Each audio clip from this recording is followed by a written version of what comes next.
नमस्कार दोस्तों, stock market studies में फिर से एक बार आपको बहुत-बहुत स्वागत है। तो आज मैं फिर से आपके सामने कुछ इम्पोर्टेंट कंपनी का अपडेट लेके आया हूँ और आज का जो वीडियो है बहुत इम्पोर्टेंट होने वाला है क्योंकि इस कंपनी के इस वीडियो के अंदर बहुत सारे कंपनी के मैं एक साथ डिस्कशन करूंगा और उसके साथ-साथ सारे कंपनीज का जो टेक्निकली चार्ट पैटर्न्स बना है एज ए स्विंग ट्रेडिंग्स के लिए वो भी मैं आपके साथ शेयर करूंगा कि कौन सा लेवल में एंट्री बना है और कौन सा लेवल में मेरा टारगेट रहेगा वो भी मैं आपके साथ यहाँ पे शेयर करने वाला हूँ।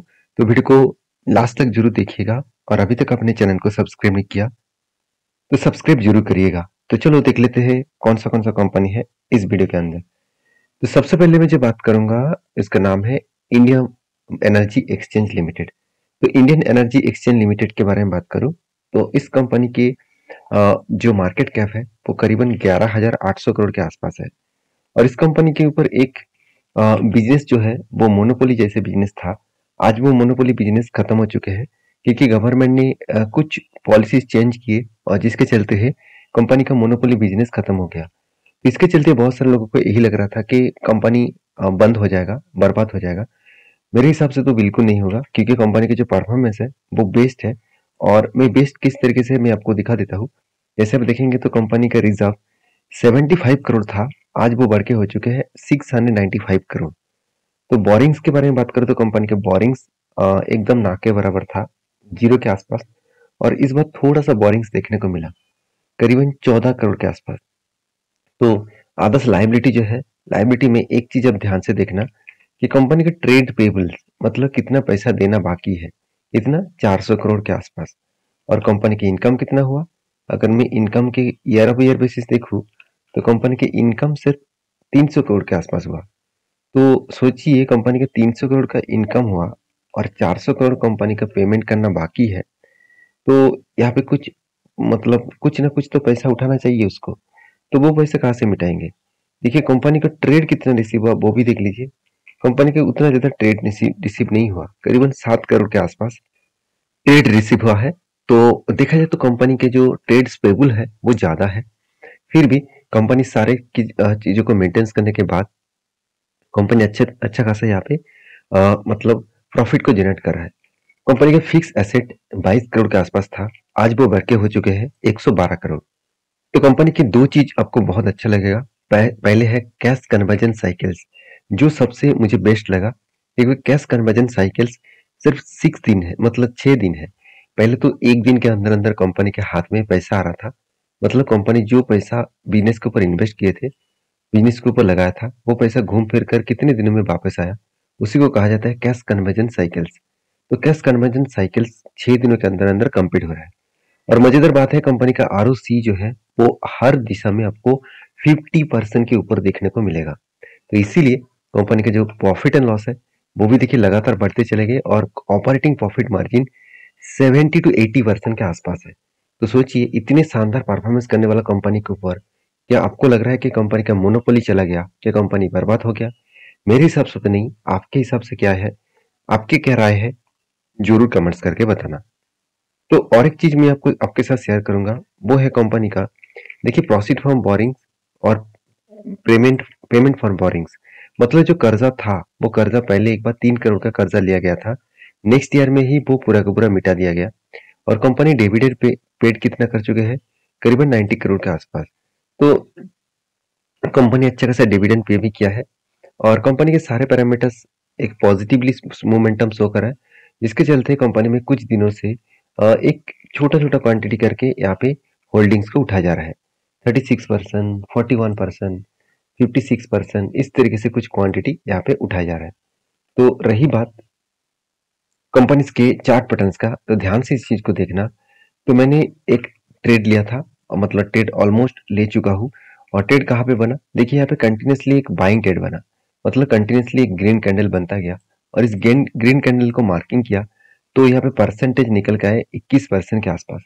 तो मैं आपको बहुत बार बोल चुका हूँ, कोई कंटिन्यूसली अगर ग्रीन कैंडल बनता रहे, कंटिन्यूसली अगर ग्रीन कैंडल बनता रहे तो उस हिसाब से आपको वो कैंडल को मार्किंग करना चाहिए, लोअर साइड और अपर साइड को मार्किंग कर देना। और ए रेंज अगर 20% के ऊपर हो तो आपको एक अच्छा खासा ट्रेड बनेगा। कब ट्रेड बनेगा, जब वही लेवल्स नीचे लेवल्स को टच करेंगे वहाँ पे एंट्री बनेगा और आपका साइड में टारगेट बनेगा। देखिए एंट्री तो मेरे एंट्री एक्चुअली इस जगह पे है, क्योंकि जब ओपन हुआ नेक्स्ट डे में तो एक गैप डाउन में ओपन हुआ, तो उस जगह पे मैंने एंट्री लिया और थोड़ा सा ऊपर गया, उसके बाद रिट्रेसमेंट हो रहा है, तो मेरे हिसाब से थोड़ा सा इस लेवल को टच करके वो ऊपर जा सकते हैं।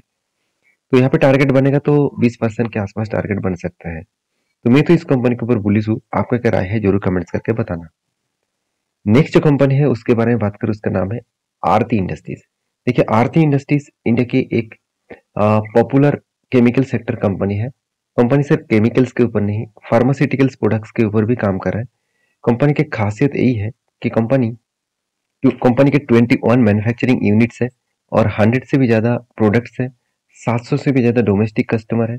400 से भी ज़्यादा एक्सपोर्ट करते हैं अलग अलग कस्टमर को, और वो भी 90 कंट्रीज में। तो कंपनी के मेजर जो बिजनेस चलते हैं यूएस में, यूरोप में और जापान में। तो यही पॉइंट्स कंपनी के लिए खतरा बना, जहाँ पे यूएसए और यूरोप कंट्री में आज रिसेशन के चलते हुए जो डिमांड है प्रोडक्ट का, वो डिमांड कम हो चुके हैं। और साथ ही साथ चाइना क्या कर रहा है, केमिकल्स प्रोडक्ट को यूरोप कंट्री में बहुत सस्ते दामों में डिस्काउंट में बेच रहा है, इंडिया से भी डिस्काउंट में। तो इसीलिए आज इंडिया के केमिकल सेक्टर के सारे कंपनीज का हालत थोड़ा सा बिगड़ चुके हैं। तो मेरे हिसाब से यहाँ पे इस तरीके से सिचुएशन में क्या करना चाहिए, देखिए इस तरीके से सिचुएशन में अगर कंपनी का परफॉर्मेंस अच्छा हो तो उसके ऊपर सिर्फ बने रहिए। आज नहीं तो कल वो कंपनी फिर से एक लंबा जर्नी आपको दिखाएगा। देखिए मैं आपको बने रहने के लिए इसलिए बोल रहा हूँ कि सिर्फ पब्लिक बने इस कंपनी के ऊपर नहीं रहे। पब्लिक के साथ साथ आप इंस्टीट्यूशन देखेंगे तो देखिए प्रोमोटार के साथ साथ एफआईएस, डीआईएस तो अच्छा खासा होल्डिंग्स उठाया। एफआईएस के पास 8.5% का होल्डिंग था, वो बढ़ के हो चुके 12.5%, 12% के आसपास। और डीएस के पास कितना था, 16% होल्डिंग था। आज छोटा सा स्टेक बेचा उन्होंने, करीबन 15% के आसपास होल्डिंग्स देखने को मिला। बाकी जो परसेंटेज है वो पब्लिक के पास और प्रोमोटर के पास है। इसका मतलब हर कोई इंस्टीट्यूशन इस कंपनी के ऊपर बने रहना चाहते हैं। तो क्यों बने रहना चाहते हैं, उसके पीछे कोई रीजन भी तो होना चाहिए। तो रीजन देखिए, कंपनी के जो सेल्स का डेटा है वो कंटिन्यूसली ग्रोथ तो हो रहा था। 2021 के मामले में 2023 में कंपनी का सेल्स क्या हुआ, डाउन हो चुके हैं। और एक्सपेंस भी कंपनी कंट्रोल में रखे है। तो एक्सपेंस के बारे में बात करूँ तो 1300 करोड़ से 1200 करोड़ बना, और कंपनी के जो नेट प्रॉफिट है कंटिन्यूसली ग्रोथ होता चला गया। तो 136 से घट के हो चुके हैं 70 करोड़। तो यहाँ पे जो चेंजिंग आया, इस चेंजिंग के कारण मैं आपके साथ डिस्कशन कर चुका हूँ। अभी नेट प्रॉफिट में यहाँ पे प्लस में क्लिक करना तो आपको एक चीज दिखेगा, अर्निंग पर शेयर। तो अर्निंग पर शेयर में कंपनी के ऊपर उतना खास अर्निंग नहीं है। पिछली बार कंपनी का पर शेयर में अर्निंग हो रहा था 3.75 रुपीज और अभी 1.93 रुपीज, मतलब ऑलमोस्ट 50% अर्निंग कम हो चुके हैं पर शेयर में। तो यहाँ पे थोड़ा सा एक प्रेशराइज देखने को मिला है। तो रही बात कंपनीज के बाकी डिटेल्स का, जैसे कंपनी का आरओसी, आरओई दोनों ही एवरेज लेवल के आसपास है। इंडस्ट्रीज पी रेशियो 30 के आसपास है और कंपनी का पी रेशियो 36 है। चलो मान लेता हूँ कंपनी मतलब अंडर वैल्यूड है, तो फिर भी कंपनी का देखिए कर्जा थोड़ा सा ज्यादा है। ज्यादा मतलब हमेशा कहा जाता है कि 0.50 के नीचे है तो कर्जा ठीक ठाक है, उसके ऊपर है तो थोड़ा सा कर्जा ज्यादा माना जाता है। तो इस कर्जे को लेने के बाद कंपनी जिस तरीके से बैलेंस शीट मेंटेन कर रहा है, आप देखेंगे तो बोरिंग्स किस बेसिस में लिया गया। आप देखेंगे कंपनी का लॉन्ग टर्म्स और शॉर्ट टर्म में कंपनी सबसे ज्यादा बोरिंग्स लिया शॉर्ट टर्म में 2200 करोड़ के आसपास, और लॉन्ग टर्म में सिर्फ 650 करोड़ के आसपास। तो ओवरऑल कंपनी का जो कर्जा है वो शॉर्ट टर्म में है। तो कंपनी शॉर्ट टर्म में क्यों कर्जा लिया, उसके पीछे भी कारण जानना है।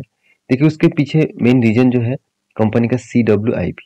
कंपनी खुद के बिजनेस के ऊपर करीबन 1000 करोड़ के आसपास पैसा लगा कर रखे हैं, और इस 1000 करोड़ के आसपास जो पैसा लगा कर रखे हैं उस पैसे को वो बिजनेस के ऊपर इन्वेस्ट कर चुके हैं। वो प्रोसेसिंग खत्म होने के बाद डायरेक्टली वो पैसा नेक्स्ट ईयर में फिक्स एसेट में ऐड होता दिखेगा। और सबसे मजेदार बात यही है कि कंपनी ने जो कर्जा उठाया उससे कंपनी क्यों उठाया, उसके पीछे कारण है कंपनी का ट्रेड रिसीवेबल। तो कंपनी को 400 करोड़ के आसपास ट्रेड रिसीव कर सॉरी ट्रेड्स पेबल, मतलब कंपनी को ट्रेड्स के हिसाब से पेबल्स करना है। ट्रेड्स पेबल क्या होते हैं, देखिए मान के चलिए आपने बिजनेस स्टार्ट किया, आप जिस व्यक्ति से मतलब जिस कंपनी से रॉ मटेरियल्स खरीद के प्रोडक्ट बना रहा है, उस रॉ मटेरियल जिस कंपनी से खरीदारी कर रहे हैं उसको आपको पैसा भी तो देना पड़ेगा ना। तो उसको कहा जाता है ट्रेड्स पेबल, मतलब आपको कितना पेमेंट करना है उसको। और अगर ट्रेड रिसीवेबल देखा जाए तो ट्रेड रिसीवेबल में कंपनी को कितना ट्रेड रिसीव हुआ, करीबन 940 करोड़ के आसपास। तो हर दिशा में देखा है तो कंपनी में कुछ उतना खराबी भी नहीं है, उतना अच्छाई भी नहीं है। एक एवरेज लेवल के आसपास कंपनी का परफॉर्मेंस देखने को मिला है। फिर भी मैं कहूंगा आरती इंडस्ट्रीज में दम है, आज नहीं तो कल वो फिर से वापस जा सकते हैं, वापस परफॉर्मेंस कर सकते हैं, क्योंकि कंपनी ने जो कर्जा लिया वो उस तरीके से कर्जे को मिटा भी रहा है। पहले जो कर्जा लिया था उसको मिटा दिया, फिर से जो कर्जा लिया गया है फिर से उसको मिटा रहा है। तो ओवरऑल इस कंपनी की जो डिलीवरी का रिपोर्ट है वो लास्ट कुछ फ्यू डेज में कंपनी के ऊपर 30 to 50% के आसपास डिलीवरी देखने को मिला है।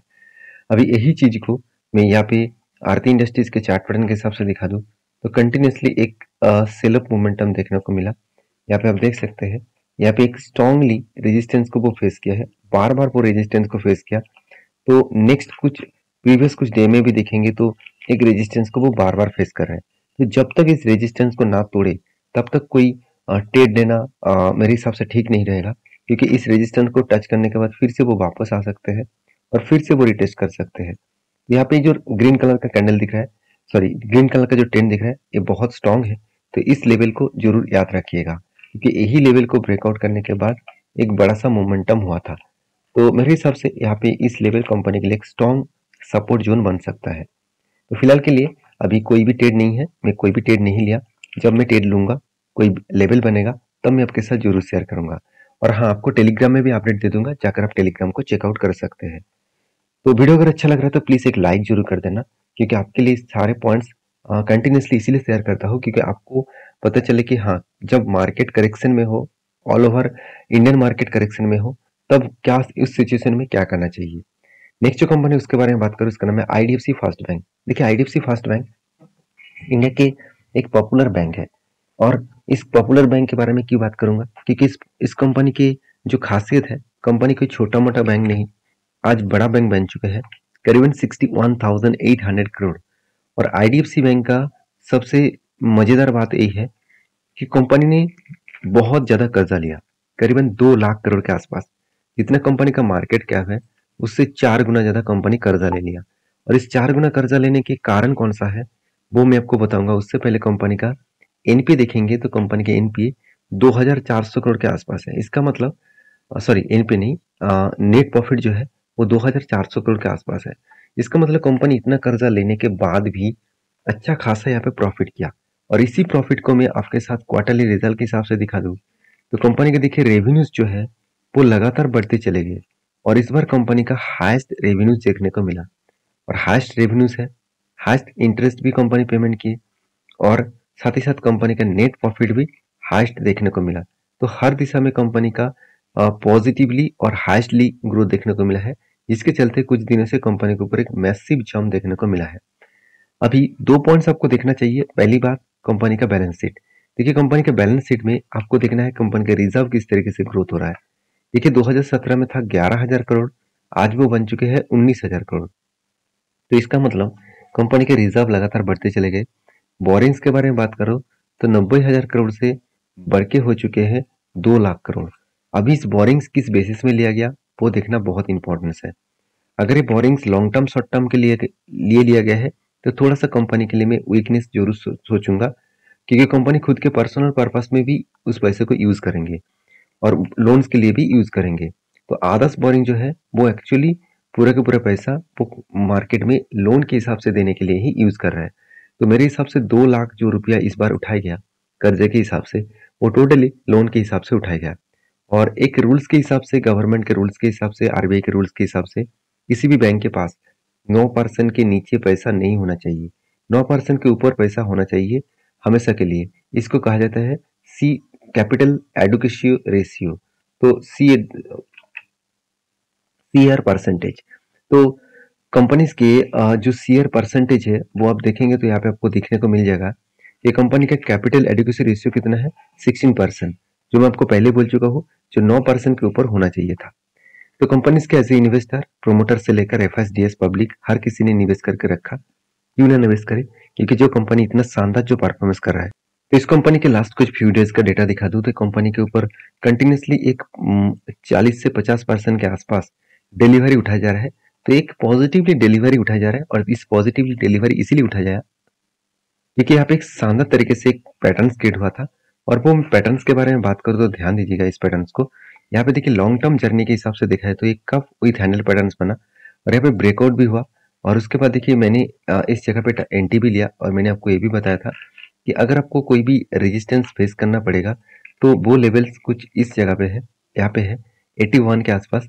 तो उस लेवल को रिटेस्ट किया, थोड़ा सा करेक्शन किया और फिर से ब्रेकआउट किया। तो इस तरीके से अगर टारगेट बनता है तो 120 रुपीज के आसपास मेरा टारगेट रहेगा, जो टारगेट बनेगा ऑलमोस्ट 74% के आसपास। और ये टारगेट अगर एक साल में भी बने तो फिर भी मेरे लिए बेस्ट परफॉर्मेंस रहेगा।